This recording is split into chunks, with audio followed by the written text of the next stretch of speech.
മലയാളി ഓഡിയൻസിനെ കുറിച്ച് അപ്രീഷിയേറ്റ് ചെയ്തുകൊണ്ട് S.J. സൂര്യ sir പറഞ്ഞത് ലാംഗ്വേജ് ഏതായിരുന്നാലും തമിഴ് സിനിമയാണെങ്കിൽ പോലും തമിഴിൽ തന്നെ കാണാൻ ശ്രമിക്കുന്നവരാണ് മലയാളികൾ എന്നുള്ളത് മലയാളികളോടൊന്നും സ്നേഹം കാത്തു സൂക്ഷിക്കുന്ന നമ്മുടെ പ്രിയപ്പെട്ട താരം S.J. Surya. Good evening everybody. ரொம்ப சந்தோஷம் இந்த மூவியோட ப்ரொமோஷன்ஸில் ட்ராண்ட்ரம் வந்து உங்களை எல்லாரையும் சந்திக்கிறதுல ரொம்ப ரொம்ப சந்தோஷம். வீர தீர சூரா மார்ச் 27 ரிலீஸ் ஆகுது. வீர தீர சூரா வந்து ஒரு நல்ல ஒரு கண்டென்ட். ஒரு மார்டின் ஸ்கார்செஸி மேக்கிங் வந்து ஒரு வில்லேஜில் இருந்தால் எப்படி இருக்கும் அந்த மாதிரியான ஒரு மேக்கிங் அந்த டைரக்டர் பண்ணியிருக்கிறாரு அருண்குமார் சார். ரொம்ப பேஷனேட் ஃபில்ம் மேக்கர். இந்த படம் வந்து மலையாள லேண்டில் வந்து பார்த்தீங்கன்னா நீங்கள் வந்து 2 விஷயங்கள் உங்களுக்கு கனெக்ட் ஆகும். ஒன்று, இந்த படத்தோட ப்ரொடியூசர் வந்து ஃப்ரம் ட்ராண்ட்ரம், இந்த சேம் மண்ணிலேருந்து வந்தவர்.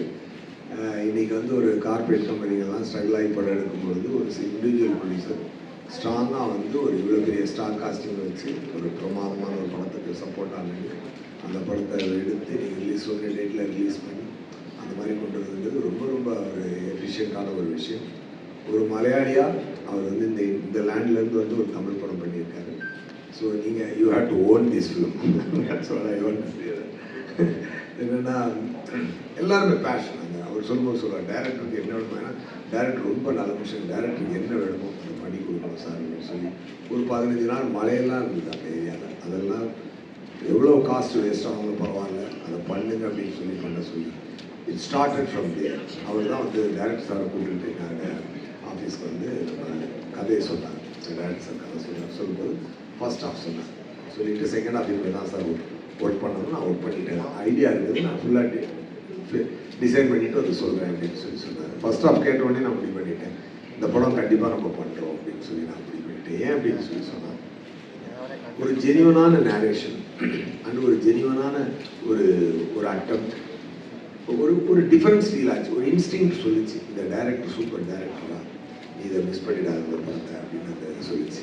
அண்ட் ஒன் திங், இது யாரோட நம்ம ஜிஆர் விக்ரம் சாரோட டெஃபினட்டாக இவ்வளோ பவர் பேக்டு பர்ஃபார்மரோட நம்ம சுராஜ் சார் நேஷ்னல் அவார்டு இருந்தார், 2 பேருமே நேஷ்னல் அவார்டு இருந்தார். இவங்க 2 பேரும் நடுவில் நான் மாட்டிக்கிறேன்.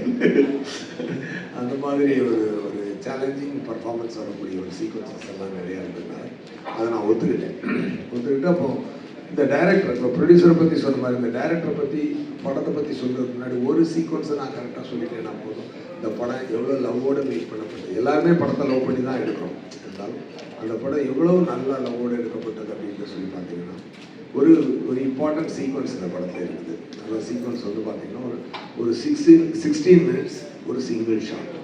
இந்த சிங்கிள் ஷாட்டை அச்சீவ் பண்ணுறதுக்கு ஒரு டைரக்டர் போராடுறாரு.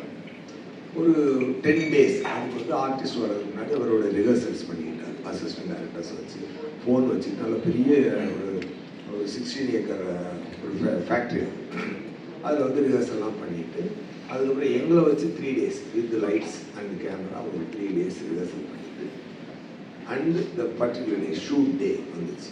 அண்ட் என்னென்னா பயங்கரமான ஒரு இது வந்து 1927 ஃபுல் சிங் ஷாட், 1947 நம்ம ஃபுல் படம் எடுத்திருப்பாங்க. ஆனால் அதோட எஃபர்ட் வந்து இந்த ஒரு ஷாட்டுக்கு அவர் வந்து போடணும்னு சொல்லி முடிவு பண்ணி வித் லவ் அண்ட் கேர் அந்த அதை எடுத்துக்கிட்டே வந்தார்.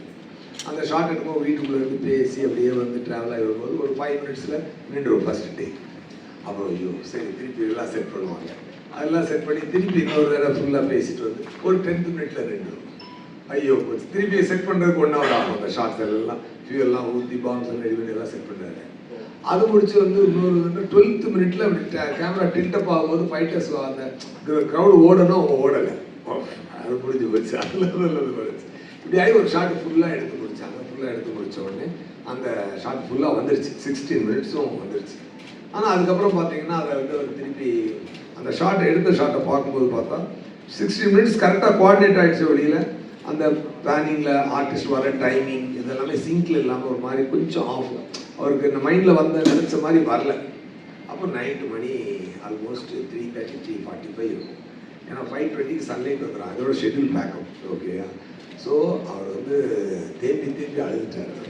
சின்ன குழந்தை, ஒரு குழந்தை எப்படி அழுமோ, ஒரு ஒரு வீட்டில் ஒரு குழந்தை எப்படி தன்னுடைய தேவை கிடைக்கலன்னா வீட்டில் எப்படி அழுவோம் அந்த மாதிரி அவர் ஷூட்டிங் ஸ்பாட்டில் நைட்டு 3:50 3:45 இருக்கும் பயங்கரமாக அழுதுட்டாரு. நாங்கள் எல்லாருமே சொல்லி நீங்கள் ஒன்றும் கவலைப்படாதீங்க, போய் இந்த ஷார்ட்டை எடுங்க, நல்லா வரும், நீங்கள் இந்த ஒரி பண்ணாதீங்க. ஏன்னா செட் பண்ண 1 hour ஆகும்.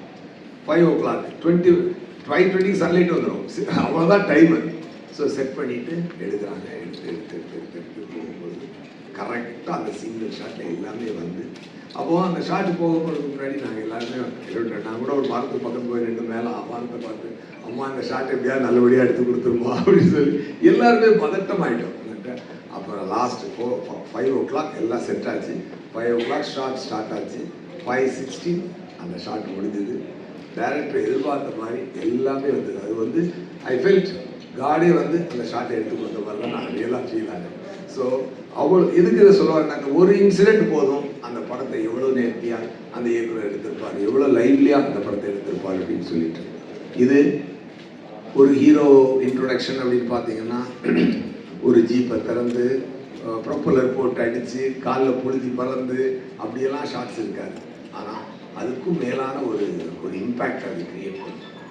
ஹெவி வயலன்ஸ் டயலாக் இருக்காது. ஆனால் அதையும் தாண்டி உள்ள ஒரு ட்ரம்பிள்னு சொல்லுவாங்க இல்லையா, நிலத்தில் கொடுக்கக்கூடிய ஒரு ட்ரம்பிள் ஒன்று ஃபீல் ஆகும் சொல்லுவாங்கல்ல, அது மாதிரி ஒரு ஃபீல் ஆகிற மாதிரியான ஒரு டிஃப்ரெண்ட்டாக அவருடைய ஸ்டைலில் ஒரு மாஸ் ஃபில்மை, ஒரு எமோஷ்னல் ஃபில்மை ஸ்ட்ரக்சர் பண்ணி கொண்டு வந்து கொடுத்துருக்குறாரு.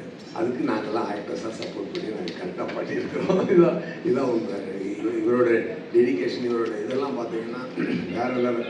அந்த இதை சொன்னேனே, அந்த சிங்கிள் ஷாட்டுக்கு ஒரு ஸ்டெடிகாம் ஆப்ரேட்டர் ஒருத்தர் தான், அவருக்கு பேக் போனே போயிடுச்சு, சொன்னால் நம்ப மாட்டீங்க சார். நான் லாஸ்ட் டேக் போகிறதுக்கு முன்னாடி அந்த ஸ்டெடிகாம் ஆப்ரேட்டர் படுக்க வச்சு he given physiotherapy to him. Really being a big star. அவரை முதுகில் உட்காந்து ப்ரெஷர் பாயிண்ட்ஸ் வச்சு அட்ஜஸ்ட் பண்ணி பண்ணார். அவ்வளோ லவ் அண்ட் கேரோட, அவ்வளோ ஒரு இதோட எல்லாருமே, சுராஜ் சார் ஆகட்டும், கேமராமேன் ஆகட்டும், துஷாராவாகட்டும், அந்த தெலுங்கு ஆக்டர் நம்ம பிருத்திவி சார் ஆகட்டும், அவற்றெல்லாம் டைரக்டர் வேலை வாங்கியிருக்கிறது வந்து வேறு டிஃப்ரெண்ட்டாக ஒர்க் வாங்கியிருக்காரு. ஸோ ஒரு காலம் கடந்து நிற்கக்கூடிய ஒரு அருமையான ஒரு படமாக இது இருக்கும். ஹிஸ்ட்ரியில் வந்து இந்த படம் வந்து பேசப்படும். ஈரதீர சூரா அப்படின்ற ஒரு படம் வந்து அருண்குமார் என்ற ஒரு சிறந்த திறம்பட்ட ஒரு இயக்குனர் ஒரு அழகான ஒரு படத்தை கொடுத்துருக்காரு அப்படின்னு சொல்லி முடியாது. அது பேசுவாங்க நான் நம்புறேன், எதிர்பார்க்கிறேன். ரொம்ப சந்தோஷம். மார்ச் 27 ரிலீஸ் ஆகுது. படத்தை மிகப்பெரிய வெற்றி கொடுங்க. தேங்க்யூ.